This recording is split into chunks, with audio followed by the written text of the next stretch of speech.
سبحانك لا علم لنا إلا ما علمتنا إنك أنت العليم الحكيم ولا حول ولا قوة إلا بالله العلي العظيم. اللهم صل على سيدنا محمد وعلى آله وأصحابه أجمعين أما بعد. السلام عليكم ورحمة الله وبركاته. Tuan-tuan puan-puan yang dirahmati Allah, mari kita mulakan majlis kita pada malam ini dengan Ummul Kitab Al-Fatihah. Alhamdulillah.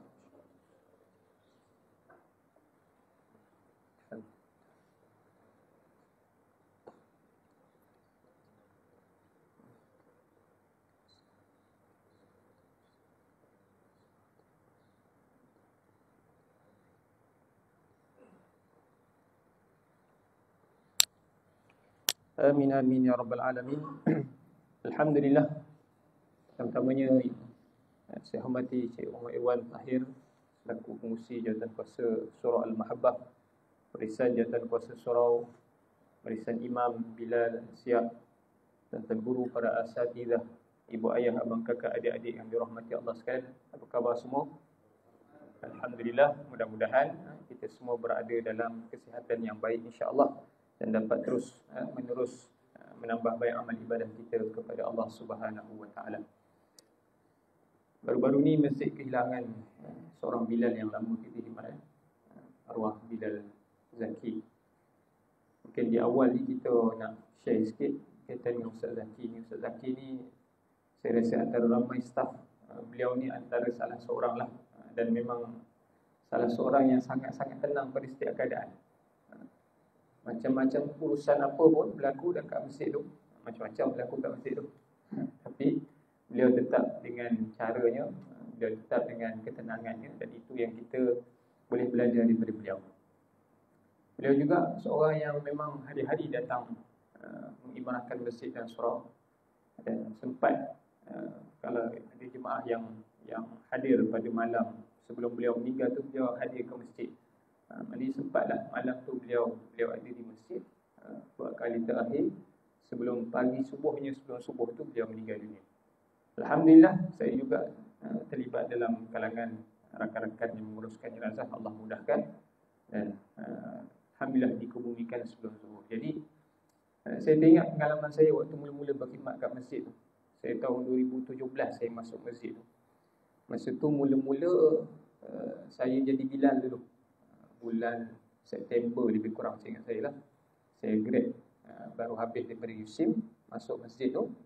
Asalnya menggantikan Bilal Zaki tu lah, sebab beliau nak berhenti daripada masjid, nak jaga maknya lah pada ketika tu, ingat saya lah. Jadi antara perkara yang beliau nasihat kepada saya pada ketika itu, dalam kita menempuhi kehidupan dalam masjid ni, dia kata kita kena banyakkan sabar. Jadi masa tu saya tak faham lagi apa maksud sabarnya di situ. Tapi bila saya melihat peribadi beliau, dalam apa juga keadaan di masjid itu, dalam apa juga perkara di masjid itu, yang mana selepas saya jadi imam 1 2019 lebih kurang, beliau masuk balik ke masjid untuk jadi Bilal 1 lah. Masa tu ada Bilal yang berhenti, beliau masuk balik, dan sempatlah bersama dengan beliau beberapa tahun. Dan ini perkara yang sangat-sangat menyedihkan kami semua. Tetapi ala kulli hal, Allah mudah-mudahan Allah merahmati rohnya, Allah tempatkan beliau dalam kalangan balas khairin insya-Allah. Jadi kita tak tahu bagaimana akhir kita. Jadi sekarang ni waktu untuk terus menerus untuk kita berbuat baik, untuk kita sentiasa berbuat baik kepada semua orang, berbuat baik kepada Allah Subhanahu wa taala, berbuat baik kepada semua makhluk. Hidup ni singkat untuk permusuhan antara satu sama lain. Sebab itu kalau ada isu-isu nak bergaduh tu, kita ketepikanlah. Kita lihat Masjid Surau ni satu tempat penyatuan, kesepaduan, maka kita fokus perkara tersebut dan kita fokus kepada perselisihan antara kita semua. Baik, itu di peringkat awal lah. Jadi insya-Allah kita masuk pada tajuk kita pada malam ni. Malam ni kita nak cerita pengalaman ataupun sirah. Sirah lebih kurang 50 hari sebelum kelahiran baginda Nabi sallallahu alaihi wasallam. Kita refresh balik. Pada pertemuan yang lepas kita cerita tentang peristiwa yang berlaku lebih kurang 46 tahun sebelum kelahiran baginda Nabi sallallahu alaihi wasallam. Peristiwa yang berlaku di bumi Najran, yang mana seorang raja berketurunan Yahudi, beragama Yahudi, membunuh beribu-ribu pengikut Nabi Isa alaihissalam. Yang mana bila mana mereka itu dibunuh, maka pihak Nasrani melihat yang dibunuh itu adalah satu agama dengan mereka, walaupun hakikatnya tidak satu agama pun, sebab pengikut Nabi Isa itu beriman dengan ajaran Nabi Allah Isa AS yang benar, bukan ajaran Nasrani yang telah dipesongkan pada ketika itu. Tetapi nampaknya macam sama agama. Jadi oleh kerana itu, kerajaan Nasrani yang terdekat yang berada di Habsyah, yang diketuai seorang raja yang digelar sebagai Najasyi. Najasyi ni gelar raja, ada nama dia. Macam Fir'aun gelar bagi raja, tapi ada nama khusus bagi Fir'aun dia. Jadi begitu juga dengan Najasyi, gelar bagi raja di Habsyah.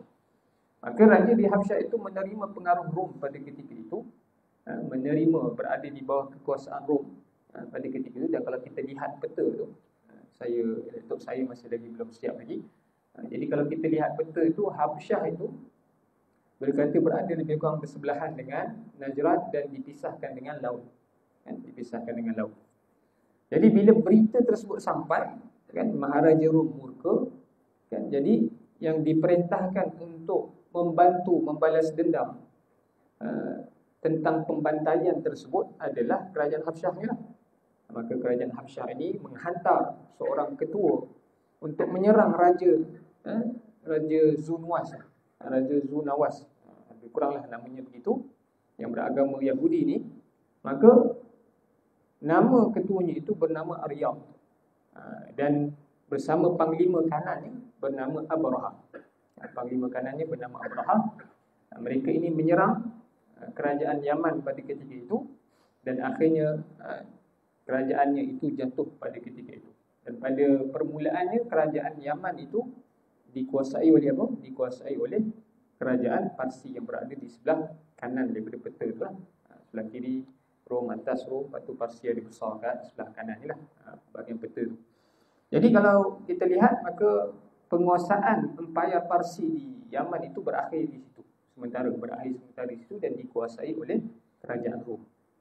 Maka berlalu beberapa tahun, akhirnya berlaku perancangan kudeta, perancangan untuk menjatuhkan Aryab ni, dan Abraha, panglima kanannya, akhirnya melancarkan kudeta, dan akhirnya Aryab itu matilah dalam penguasaan dia, pergaduhan untuk memiliki kuasa di bumi Yaman pada ketika itu.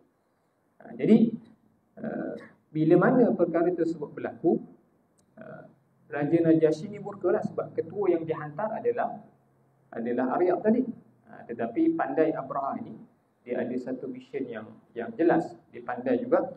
Jadi oleh kerana dia nak menampakkan dia ni lebih bagus daripada Aryab tadi, maka dia menulis surat kepada Najasyi tadi, menulis surat bahawa beliau nak bawa kegemilangan Yaman itu kembali. Kegemilangan Yaman itu kembali. Kalau kita balik semula beberapa siri kuliah yang pernah saya sampaikan di sini, kita ingat balik bagaimana dulu kerajaan Sabak di Yaman itu kerajaan yang sangat megah, sangat powerful pada ketika itu, tetapi akhirnya runtuh disebabkan empangan Ma'rib itu pecah. Jadi orang-orang Arab di Yaman pada ketika itu mencari tempat-tempat baru, maka mereka pun berhijrah. Antaranya yang berhijrah adalah suku-sukunya, antaranya suku Jurhum yang akhirnya bersama-sama dengan Hajar alaihissalam, bersama dengan baginda Nabi Ismail alaihissalam di bumi Makkah. Dan ada juga suku yang berhijrah yang akhirnya menetap di Hijaz dan menetap di Yathrib. Dan suku itulah yang akhirnya dinamakan sebagai Aus dan Khazraj. Aus dan Khazraj, yang mana kita akan belajar siapakah Aus dan Khazraj akan datang nanti insya-Allah. Dan kalau ikutkan pada permulaannya, kawasan Arab itu dipenuhi. Kalau tuan-tuan perempuan lihat sejarah, kita melihat kawasan Hijaz itu, kawasan Arab itu tidak pernah dikuasai oleh mana-mana empire. Padahal mereka dikelilingi oleh dua empire yang besar, Rom dan Parsi. Tetapi tidak pernah dikuasai oleh mana-mana kuasa. Sebab apa? Sebab keadaan geografinya itu dipenuhi dengan padang pasir. Jadi bagi Empire Rom dengan pasir itu sia-sia kalau mereka menguasai kawasan tersebut. Maka akhirnya terbiarlah kawasan itu, semenanjung Arab itu dibiarkan dan dikuasai oleh pemimpin-pemimpin kecil kabilah masing-masing. Sebab itu Empire Rom, Empire Pasir tak pernah usik pun tanah Arab. Jadi bila mana kerajaan Yaman itu jatuh dan dikuasai pula oleh Parsi dan sebagainya, akhirnya berlaku kisah pembantaian beribu-ribu orang tadi. Maka selepas Aryab mengambil alih, Abraham pula jatuhkan Aryab, maka beliau berhasrat untuk mengembalikan kegemilangan Yaman itu. Kegemilangan Yaman yang satu ketika dulu menjadi hub ekonomi. Tetapi bila mana runtuh kerajaan, empangan itu pecah, ekonomi pun kolaps dan menyebabkan berlaku pula peristiwa-peristiwa yang seterusnya. Dan akhirnya kita dah cerita pada pertemuan yang lepas juga, pertemuan-pertemuan yang lepas, bagaimana bijaknya Hashim, moyang Nabi SAW, membina satu jaringan, satu perjanjian demi perjanjian dengan pihak-pihak tertentu. Hashim berdagang ke Syam dan membuat perjanjian dengan kelompok-kelompok yang berada dalam sepanjang laluan ke Syam. Adik-beradiknya Al-Muttalib berdagang ke Yaman, membuat perjanjian antara kelompok-kelompok yang berada di bawah itu pula. Kan ada juga anak-anak adik-beradiknya yang lain, Naufal dan sebagainya lah, yang membuat perjanjian-perjanjian yang akhirnya asbab perjanjian-perjanjian itu, jalan mereka itu jalan yang menjadi jalan yang tidak ada kekacauan sepanjang perjalanan. Kalau sebelum ni, pada zaman-zaman awal, siapa yang kuat dia boleh sesuka hati menyerang karavan-karavan pada ketika itu. Tetapi bila mana perjanjian itu dibuat, maka akhirnya apa berlaku? Akhirnya kabilah-kabilah itu meletakkan berhala-berhala itu sebagai simbol keamanan jalan tu. Keamanan. Dia letakkan di Kaabah itu simbol keamanan. Beberapa berhala. Kabilah ni duduk di jalan ni, bawah pun ada, kiri kanan, kiri ada. Jadi mereka meletakkan berhala masing-masing, yang mana pemula kepada yang meletakkan berhala ni siapa? Kita dah cerita, Amr bin Luhai, seorang pemimpin Khuza'ah yang mempelopori perkara tersebut. Dan akhirnya penuhlah Kaabah itu. Kalau pada tahun 8 Hijrah pembukaan kota Makkah, lebih kurang 360 berhala berada di sekitar Kaabah.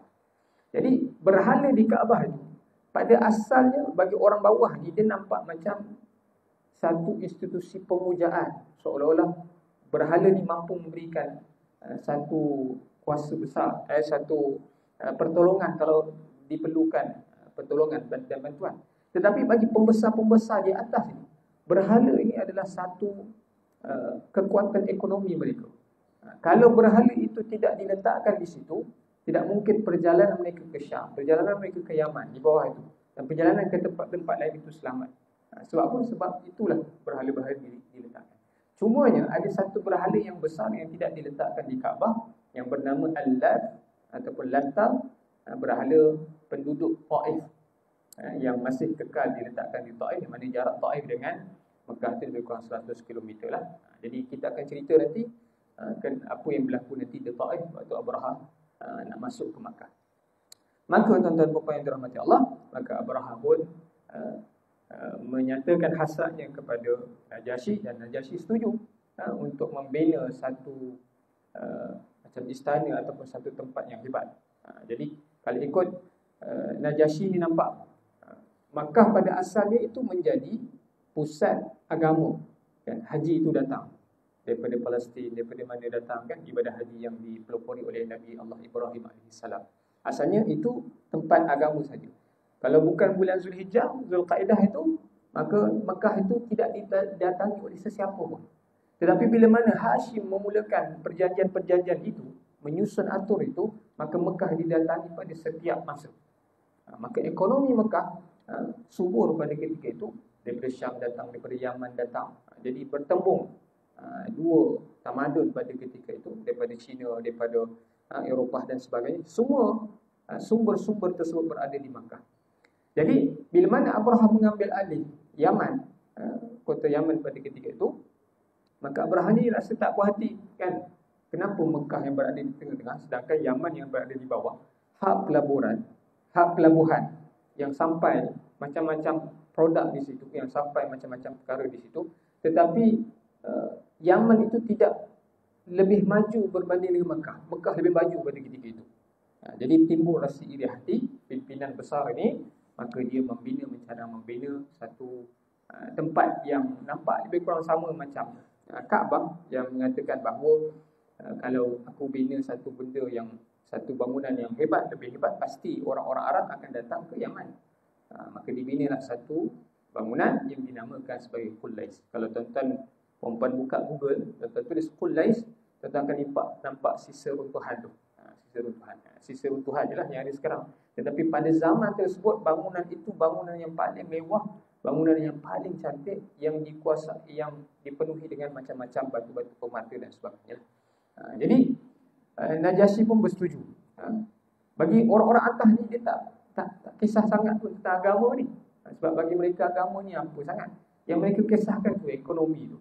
Orang-orang atas ni biasa dia pentingkan ekonomi. Jadi Najasyi bersetuju pembinaan Qulais itu dibina dengan semegah-megahnya, dan bersetuju dengan kata-kata Abraha itu untuk menghancurkan Kaabah.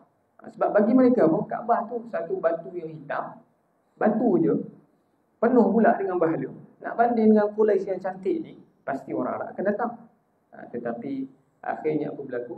Qulais dibina, cantik, tapi tetap tujuannya itu tidak ada orang yang datang.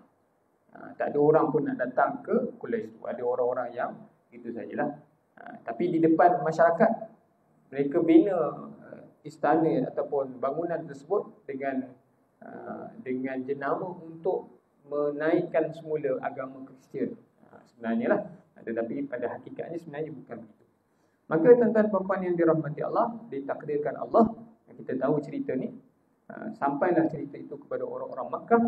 Dan orang-orang Makkah, ada seorang Makkah tu datang daripada Makkah, pergi ke Qulais, buang air di situ, dan akhirnya membuatkan Abraha ini murka dan marah. Kalau ikut satu sudut cerita, saya pernah dengar ceramah, dan ada beberapa bacaan juga, satu cerita yang begitulah yang kita pernah dengar. Dan satu cerita lagi, ada kisah yang mengatakan sebenarnya perkara tersebut disusun sendiri oleh Abraha untuk orang tu buang air di situ. Dia ada dua versi lah. Satu versi memang orang Arab marah dengan hasad Abraha ini nak mengambil alih Yaman, menjadikan Yaman ini sebagai hak, gantikan Mekah.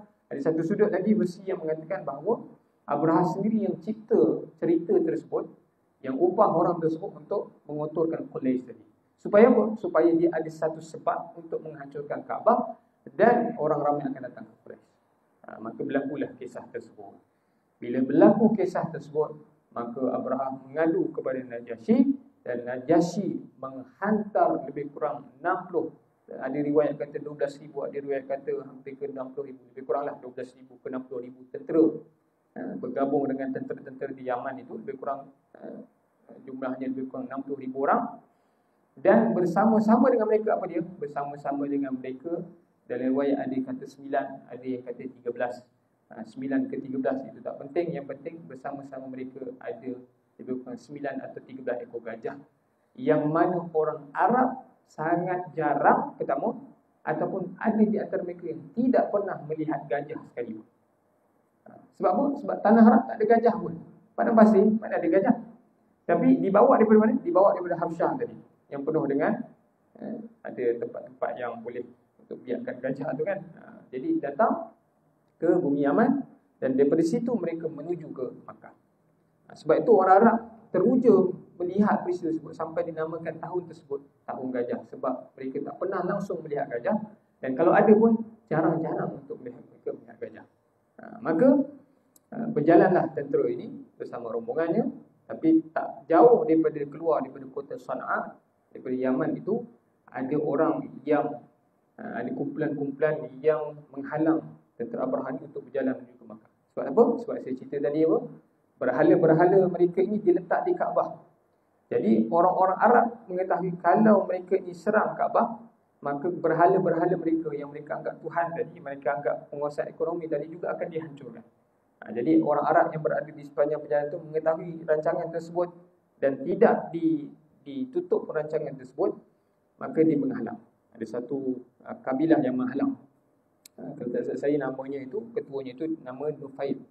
Maka bila mana dihalang, yalah of course 60,000 tentera lawan dengan sekelompok kabilah yang kecil-kecil ni pasti kalah. Akhirnya ketua ini ditawan, dan sebagai gantinya untuk dia tidak dibunuh, dia menawarkan diri untuk menunjukkan jalan ke Makkah.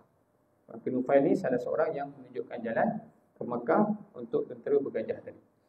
Sampailah rombongan tadi sampai ke kota Taif. Di kota Taif pula, orang-orang di kota Taif pun takut bila mana mendengar cerita kumpulan-kumpulan yang melawan itu semua dibunuh.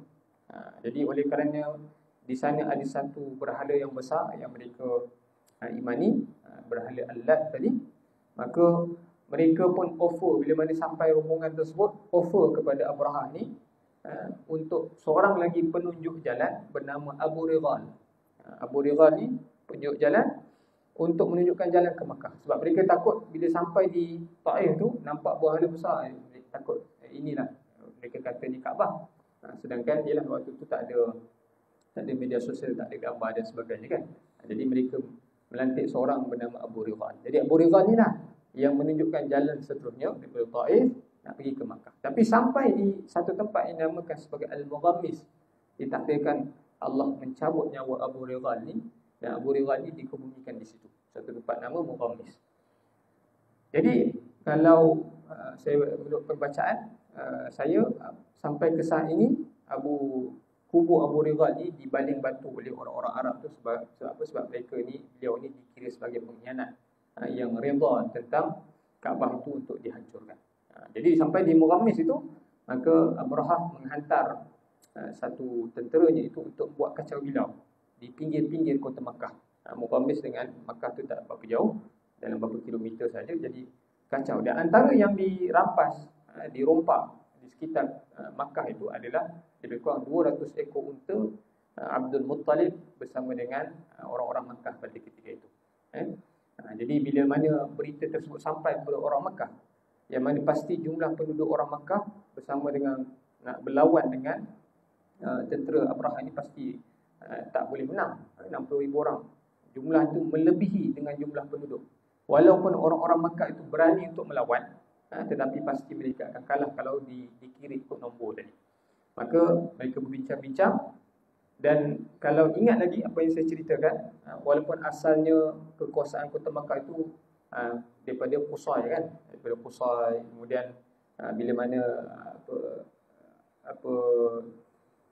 Qusay meninggal, maka anaknya itu nama Abdul Manaf. Tetapi kekuasaan itu, ketuanya itu bukan Abdul Manaf pada ketika itu, Abdul Dar, seingat saya. Tapi bila mana Abdul Dar itu meninggal, maka mulalah yang di bawah ni, keturunan ni bergaduh. Jadi akhirnya yang Hashim ini diberikan satu sudut. Ada lima kementerian lah waktu tu. Ada kementerian yang jaga makanan, kementerian jaga air, kementerian jaga panji perang, kementerian jaga kunci Kaabah, kementerian yang jaga parlimen di Makkah pada ketika itu. Ketiga ini diberikan kepada keluarga-keluarga Abdul Dar tadi, dan dua ini diberikan kepada keluarga Abdul Manaf yang dipimpin oleh Hashim. Jadi ada dua kelompok, tak ada ketua yang betul-betul the supreme leader kat situ. Dan kalau tuan-tuan perempuan masih ingat lagi kisah yang saya ceritakan, bagaimana kisah Abdul Muttalib ini nak mendapat kekuasaan itu pun adalah satu bukan mudah kan. Akhirnya dia jumpa telaga Zamzam kan, jumpa perkara tersebut yang menyebabkan keyakinan masyarakat terhadap beliau ini, menjadikan beliau ini adalah salah seorang leader bagi kota Makkah pada ketika itu. Jadi walaupun ada dua pecahan dari kabilah yang besar yang menjaga kementerian tadi, tetapi Abdul Muttalib ini dilihat lebih berautoriti untuk berjumpa dengan Abrahah, raja yang besar tadi. Maka Abdul Muttalib disuruh untuk negotiate dengan Abrahah tadi. Dan antara perbincangan yang mereka setuju, orang-orang Makkah setuju, adalah ada satu kawasan di pinggir Makkah tu bernama Tahamah. Mereka setuju kalau Abrahah tak nak robohkan Kaabah, mereka akan beri satu kawasan, 1/3 daripada hasil daripada kawasan Tahamah yang subur dengan pokok-pokok tadi, hasilnya itu sampai ke kerajaan Abrahah. Jadi itu antara yang dipersetujui orang Makkah. Maka Abdul Muttalib datang offer kepada Abrahah, jangan hancurkan Kaabah ni, dengan ganjaran daripada kami adalah 1/3 daripada hasil tihamah tadi, tahamah tadi, akan diberikan kepada kerajaan kau. Tapi of course Abraha tak terima, sebab Abraha tahu tujuan dia nak hancurkan Kaabah, yang mana Kaabah itu penyebab Quraisy itu tidak didatangi oleh orang ramai. Jadi bila mana Abraha tak terima, Abdul Muttalib kata tak apalah, kalau tak nak terima, maka pulangkan balik 200 ekor unta yang kamu ambil. Jadi Abraha pun pelik, dia kata kalau tadi waktu kau datang, aku rasa kau ni ada satu pride yang besar, satu kebanggaan yang besar, tapi tiba-tiba kamu minta pulangkan balik 200 ekor unta je. Jadi dia ingat bila Abdul Muttalib datang tu, orang-orang Mekah akan melawan bersama-sama dengan Abdul Muttalib, kan? Tetapi Abdul Muttalib bila dah di offer, dia tak ada tolak. Tapi Abdul Muttalib kata tak apalah, kalau tolak maka pulangkan balik 200 ekor unta. Maka kita tahulah cerita tu. Abraha kata kenapa tak melawan, dan Abdul Muttalib kata unta itu milik aku, milik kami, rumah-rumah itu milik kami, tetapi Kaabah itu ada miliknya, dan pemiliknya itulah yang akan menyelamatkan Kaabah tersebut daripada dirosakkan, dihancurkan. Maka Abdul Rahman kata okey, kita akan lihat nanti. Maka Abdul Muttalib mengarahkan semua penduduk Mekah berada di sekitar kawasan pinggir-pinggir bukit ataupun naik ke bukit-bukit yang berada di sekitar Kaabah itu. Dan peristiwa tentera itu datang dilihat oleh keseluruhan orang Mekah pada ketika itu. Mereka melihat di satu tempat di nama Wadi Muhassir, antara Mina dengan Muzdalifah. Ada satu tempat nama Wadi Muhassir, yang mana kalau tuan-tuan perempuan pergi haji nanti, di umrah, lalu kawasan tu disunatkan untuk kita segera, sebab kawasan itulah di mana diriwayatkan bahawa tentera bergajah ini diazab oleh Allah Subhanahu wa taala. Jadi di situlah mereka melihat segerombolan burung-burung yang mereka tidak pernah jumpa pun. Burung-burung itu lancarkan dia punya batu-batu tu, kan. Diriwayatkan dua kakinya itu ada dua batu, dan bersama batu kecil ditaruh burung tersebut. Jadi dijatuhkan dan mengena pada badan-badan tentera bergajah tersebut, berlubang-lubang badan tentera bergajah, sebagaimana yang kita baca dalam surah Al-Fil itulah. Jadi akhirnya Abraha pun berada dalam keadaan cedera dan mati di tengah perjalanan pulang ke Yaman pada ketika itu.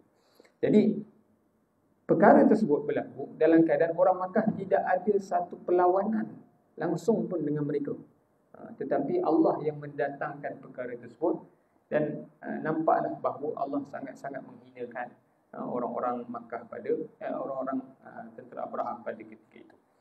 Jadi bila mana berlaku peristiwa tersebut viral di sekitar semenanjung Arab, orang ramai tahu tentang perkara tersebut, dan menjadikan lebih Makkah ini, orang-orang Quraisy ini lebih dihormati oleh seluruh penduduk Jazirah Arab pada ketika itu. Dan orang Makkah berbangga-bangga dengan cerita-cerita tersebut. Tetapi bila mana baginda Nabi datang, baginda Nabi sallallahu alaihi wasallam datang, Nabi boleh ceritakan detail pula tentang bagaimana perkara tersebut dalam surah Al-Fil. Orang Arab berbangga sebab mereka ingat Allah selamatkan Kaabah sebab berhala tu. Sebenarnya bukan sebab berhala tu. Nabi nak tegur, bukan sebab berhala tu. Sebab tu Allah sebut alam tara kaifa fa'ala rabbuka bi ashabihi. Dalam surah Al-Fil tu Allah kata kaifa. Allah tak kata ma tu. Allah kata kaifa, bagaimana. Jadi kalau sekadar ma, kita tahu jalan cerita yang saya sebut tadi. Kita tahu jalan cerita. Tetapi kalau kita tengok apa maksud kaifa di situ, maka kita tengok kenapa Allah bagi kepada mereka sedemikian rupa. Kita tengok ayat sebenarnya, alam yaj'al kaidahum fi tadlil. Allah jadikan tipu daya mereka itu sia-sia. Kaidahum. Maknanya apa? Maknanya kalau dalam istilah dalam bahasa Arab ni, beza alam tara kaifa fa'ala dengan ja'ala lain. Fa'ala ni kalau benda tu tak ada, dia diadakan. Itu term untuk fa'ala. Tapi kalau ja'ala ni term daripada benda tu ada, tapi Allah ubah kepada benda yang lain. Jadi mereka itu sebenarnya ada satu perancangan yang lain, kaidah, perancangan tipu daya. Mereka nak hancurkan Kaabah itu bukan semata-mata sebab surface-nya mereka nampak nak pertahankan Quraisy tadi dihina, nak pertahankan agama Nasrani. tetapi kaidahum, tipu daya mereka itu sebenarnya mereka nak merampas penguasaan ekonomi kepada Yaman tadi. Mereka nak merampas penguasaan ekonomi pada Yaman tadi. Dan kemudian fi tadlil, bila mana perancangan mereka tu dah ada satu-satu Quraisy tak diterima, sampailah tentera 60,000 tentera akhirnya kalah tanpa dilawan pun kan. Kemudian akhirnya dengan sebab itu kerajaan Yaman jatuh, Parsi ambil balik Yaman. Dia jadi tadlil kat situ.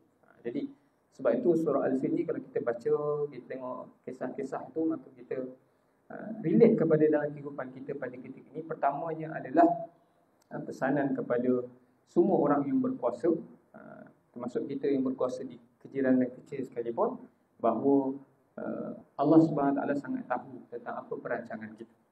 Jangan tipulah Allah. Allah tahu saja perancangan kita. Dan perancangan yang jahat ini akan menatijahkan benda yang sama satu masa nanti pada kita.